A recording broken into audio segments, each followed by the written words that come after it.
So asking her very insightful questions about her life, about who she is, like what are the experiences that she's had that have made her the woman she is today? Why do you want to have that conversation? And what does that have to do with seduction? Because you're essentially saying, look, I want to get to know you. I want to understand you. I want to see if there's an actual legitimate connection between the two of us. And that lets a woman know, hey, this guy actually cares.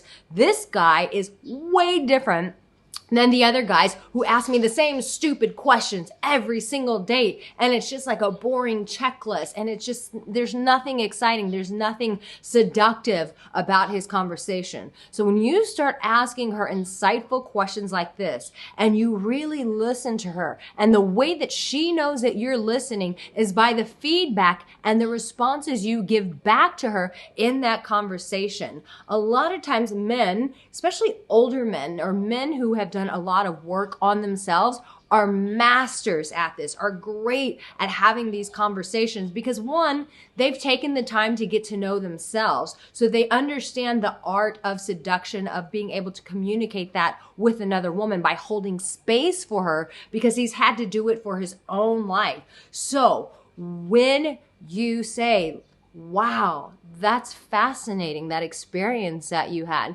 can you tell me a little bit more? How does that impact your life today? Like what kind of are there mantras that you live from now? Are there these are benchmark moments that define you now? These kind of this insightful feedback goes, woo, this is a guy, there's depth to him. And for a woman, that is very seducing because she gets really tired of the bland old basic guys who come at her with pickup artist BS, who ask her questions and trying to be cool, but she's intuitive and she can feel him shaking on the inside because he's not done any inner work. And so he's really insecure and he's trying to play confident, and really she sees through all that shit. But when a guy is in his body and he's calm and he's asking her those insightful questions, that becomes part of the deep seduction process.